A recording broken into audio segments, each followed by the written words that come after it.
I'm going to dive into my favorite topic, which is ideal customer or ideal client profiles, celebrating real world, which is really hard for me to say. So I hope I don't stumble about it too many times because I say it a lot in this deck, but real world ICPs who are driving adoption with Filecoin. So I couldn't help but being a Canadian, putting up a celebration of the Toronto Maple Leafs for ICP profiles and driving adoption. So what I wanted to go through just quickly for the goals, again with the hockey theme, is helping to understand what makes your ideal customer profile and what makes it actionable. And this is going to vary from project to project, business to business, product to product even. I'm also going to review a version of a real world example that we have that's been in the ecosystem for quite some time. Probably not a surprise to some folks, but one that I wanted to dive into because we have some good use cases coming out of this one. Learn how to replicate success across verticals and use cases of your own. And then also give you some links to some templates and frameworks that you can use to build your own ICPs. And I'm also hoping that someone will come forward with one that we could potentially work on and in advance of the Toronto IRL workshop, and then actually go through it together. Also, if there's any questions, please let me know. Steph, maybe you can, or Paul could help me with the questions as they come up. So why ICPs matter? It's a lot of marketing speak, but it really does matter a lot because it helps align the product value with the actual customer needs. It starts usually from the customer pain point. If you don't know your customer's pain point, it will also often start from a hypothesis. And once you have your ICP, it helps you actually formulate and prioritize your go-to-market by fit specifically to those challenges and pain points. And what's the benefit of that? It improves your pipeline velocity. It helps you also get to predictability. It will help you get to time to close. And it will also help you translate the mission into actual market results. So all of this means when you start with the customer challenge, it gets you to revenue more quickly. So the anatomy of a strong ICP, which we're going to go into in detail, obviously segments and titles. So example would be research and academia, and a title would be professor. Pain points and motivations, that's really where you need to dig into. And I'm going to talk about how you get to those insights. The channels, or as Stefan said earlier, meeting customers where they are. And this is very uncomfortable for a lot of when you're bridging between Web 2 and Web 3, because those are very different watering holes, as we call them. And the conferences are different, the channels are different, and the language is very different. And then the go-to-market implications from all of those things. And then one that has come out recently, and this was actually a really good suggestion from Molly, that I had used in the past. And it was a great reminder that you should start from your value hypothesis. You might not actually know until you get out there and start having these conversations and bouncing these new concepts off of your suspected ICPs, but this will form the thesis for your product's value. So just a bit about me quickly. For those who don't know, I should have done an intro at the beginning, but my name's Jen King. I'm now the Filecoin Foundation. I originally started this ICP journey back in 2022, 2023, with the work that Kenton at the time had been brought in to do for network growth. And specifically, it was diving into a research project on research and academia. And then since 2023, we spun up a website that was designed entirely for enterprise and non-Web3 language. And at the time, the URL was filecoindstore.com. Through that, we booked over 400 contact us, request a demo, inquiry calls where we spoke in person with these folks that are interested, Filecoin curious, or want to drag and drop onto Filecoin right away. And then that translated into dstore.com. Dstore.com gets about on average now 10 to 14 of these inquiries a week. And those are managed by myself and Paul. Paul's there on camera, wave Paul Wagner. Paul acts as my field CTO and helping me navigate the technical discussions. But really, we're having these discussions on with the Filecoin curious. And then we pass on these leads, warm leads, onto different L2s and match make them. So DStore has continued its mission under FF. And I now work as the enterprise growth lead and also partner with Steph and Josh and everyone on the client success working group. So DStore lives on. So for the sake of this, I'm going to use DStore because I also don't want to give away anyone's secrets because we do work closely with a lot of the L2s on their ICPs, and I want to keep one generic. But this is a really good one. This is Meet Professor Pat. So Professor Pat, there is a QR code there. You're welcome to scan and take advantage of. It's very in-depth.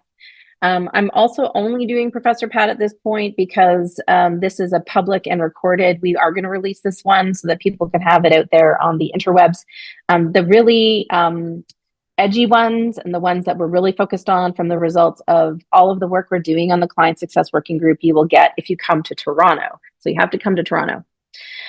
So the segment, Research and Academia, Value Hypothesis. This is a general one that Web3 infra will power open, reproducible, and policy-aligned science. Their pain points, storage costs. No big, no, that's not a biggie there. Everyone can figure that one out. Fair mandates, data that's findable, accessible, interoperable, and reusable is a requirement, and also data access. And when I mean that, they want to ensure that it's immutable, that they can verify that they were the owner of the data or of the finding, but that they want to be able to share it openly and be able to permission it accordingly. That's a very simplistic view, but that's the main things. I would also say recently, and one of the great things about digging into ICP work is really tracking the trends that are affecting them negatively, because those are ways in and campaigns that you can create to add value. So one of the ones that came up during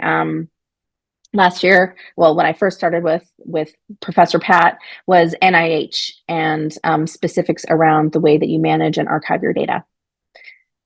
So this is the value hypothesis view of Professor Pat. Again, the handy dandy QR code. I mentioned the general audience is around verifiability, policy compliance, and reproducible science and open collaboration as the main thing. What I wanted to do was double click on what does this actually mean if you were to look at Filecoin DStore.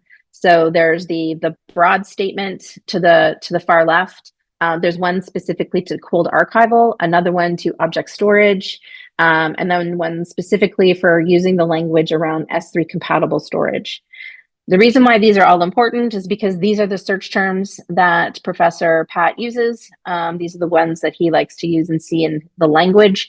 It makes it feel familiar for him when navigating your website, and it drags him in from an SEO standpoint. So when you're working with your copywriters or people that are doing your socials, this is the language that you would want to use to pop into ChatGPT and help you with your copy, or give it to a copywriter.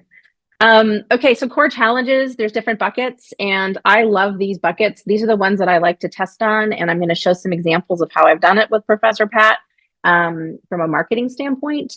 But one of the big ones, the reason why these are great is these become micro campaigns. You can create a landing page and data and blogs and articles and all kinds of content around these, but you also need to be able to, when you get into a sales cycle, be able to talk to them. So these are the main pain points that they're going to have. I've left the big one at the bottom, which is just overall confusion of decentralized storage. They've really come a long way, like both Stefan and Rich mentioned in the last panel with Steph. They are no longer afraid of the crypto swear words. I call them the F and the B and the S words. So like Filecoin, Bitcoin, blockchain, crypto, all that stuff is no longer terrifying for them. And we are finding, and we've been saying a lot, that Filecoin is no longer the F word. It is the word. People want Filecoin. They come and they say they've done hours and hours of research, and Filecoin's the one that they are really interested in ensuring is part of their discovery process. Speaking of discovery process, they've probably done on average 9 hours of personal research through their networks, talking with people, and ChatGPT prompts, as well as searching on the web until they get to us or to you. And these are the top main things, the problems that they're dealing with. So I think policy pressure, the purple one in the middle, is the one that I mentioned about NIH. We did a bunch of blogs and articles on dstore.com when this came out, and it pulled in a lot of eyeballs, which was really great. We also have some verbatims from existing clients that are in this space, and they also mentioned great things like they felt like their data was being held hostage by Google. They felt like they couldn't control their data. A lot of them were really also just booming with vast amounts of data, especially around client data. We have a lot of those folks already on Filecoin. So really making sure that you're speaking to those challenges in your copy, but more importantly, in your product modeling is important. So do we have any questions on any of these before I move on? No, nothing in the chat. Maybe. Let's see. Go Leafs go. I think we're good right now. All right. Okay, so let's move on to what this actually looks like. This is also a really good one. I'm going to give everyone this deck as well. If anyone wants it, please DM me, but we'll give this out. I didn't link it, but I promise I will. Why is this important is this point in time right now is all the people that are coming to us, some very large projects that even came in, were very happy to speak with us about a year and a half ago, ghosted, have now come back in and said, everyone's ready. With a lot of the geopolitical pressures that are going on, people needing to ensure that their data resides within their specific location, country, city, is really important. And we're finding that there's people are repatriating out of the cloud and not sure what to do with their data. One of the big things that's terrifying about that is the drain on egress fees. And so I think that's something that we're going to have to look at. They are extremely price sensitive. We know that they are used to and live off of really good pricing from the hyperscalers as well as cloud credits. And so I think as we look at ways that people are productizing, one thing that's really good is cloud credits. Another way that you can help with pricing and not get into a price war, which is very difficult, is delivering on the value. And the value comes into archival grade storage, which has the immutability and the compliance requirements, open protocols, and obviously decentralized infrastructure. So that's sort of the one that everyone knows, but this is the language that they like to see. Specifically, Professor Pat loves all of this, and I would make sure that all of this would show up on a landing page. Here's how it would look actually in a value-based messaging map. So taking, if I go back at like these 4 things, this is how these would translate into marketing speak or marketing topics. So it would be a benefit statement that it's cost-effective without compromising resilience, compliance ready by design, empowers open science, and built to scale, built to last. So if I was going to be marketing it, these are some of the things that I would put in. And each of these would be really great to have as a solutions brief, a video. They love videos the most. We know that that's the #1 consumed type of content by them with subtitles. And definitely double click on the compliance ready by design, compliance being the big one that we also spoke of previously on the panel. This is your ICP on a page. This is the template everyone will get. I have them for all of the ICPs. I'm only sharing Pat because of the recording openness of this talk today. It starts with the overarching value hypothesis, and it goes into the top pain points, preferred language, goals and motivations, and then real channels where we can find them. This is a living, breathing template that I would recommend that people visit monthly. And if you don't have the bandwidth monthly because of how fast you're scaling and building, I would recommend that you at least look at this quarterly. I would recommend having for each of these quadrants a measurement, so you're checking against them and pressure testing them. And I think also what would be really great is if you could leverage the client success working group or Steph's dog fooding area of expertise on any of these, that if you're popping up new sites, new pages, or I don't want to say microsite because that's gross, but if you're testing these, we would love to help look at usability for you as well and see and help test some of your hypotheses. Does anyone have any questions about these? Do you have a question? It's not quite phrased as a question. in your comments in the chat. Yeah. Really, I'm here mostly to listen, but I've been in the kitchen for a while now, and a lot of this is really resounding with me, and I didn't even know you guys existed. So I would like to sit back, but after this and then moving forward, I think it's important that we discuss a few things for sure. I'm very excited to hear more of what you have to say. Cool. Awesome. jen@phil.org. Okay. Thank you, Kurt. Cool. So these are great on a page, and like I said, we have a bunch of these. I would love to create a bunch more that we have coming down the pipeline for new ones that are emerging. We're looking. It was alluded to earlier that we're going to be working more closely on market research, and as we do those, these new ICPs are going to be coming out. One are like, I don't know, RWA Robbie or something, but we need to figure out some of these new ones for these new verticals that we think are going to be really important in the coming months from a go-to-market perspective. So real world examples, this is a snapshot of the Filecoin Client Explorer. These are linkable. You can link to the press announcement or the case study. And so we try, as people work with us, and for instance, Intutzi's on here, the one that Stefan spoke of earlier, the big Snowflake success story that Akave's having, you can go to their, that ICP's specific case study. So as they come out, we'll make sure that we publish them. So please share those with us. We're happy to produce those for you. Shameless plug, but it is a resource that you have. If you have any of these that are running on Filecoin and you want us to showcase them, we're happy to help you. This is a landing page that was built. I don't necessarily love the graphic, but it worked really well. We A/B tested this a few times and they loved this graphic. So this was a landing page specifically for research. It's dstor.com/research, I'm pretty sure, but there's a QR code. And you'll see here that we're using all that. It was the language that was in the messaging map, specifically from Professor Pat, empowering researchers with secure, scalable, cost-effective data solutions. Those are the three things they care about. And then you'll see below in the buckets, those are clickable, but it talks about, and it really digs into their world, like how it's funding friendly. For instance, that's one of the things and the big challenges that we would get a lot of objections around, that we weren't part of their funding roadmap or cycle. And so making sure that you understand what that is and getting ahead of it with the right type of proposal helps dramatically.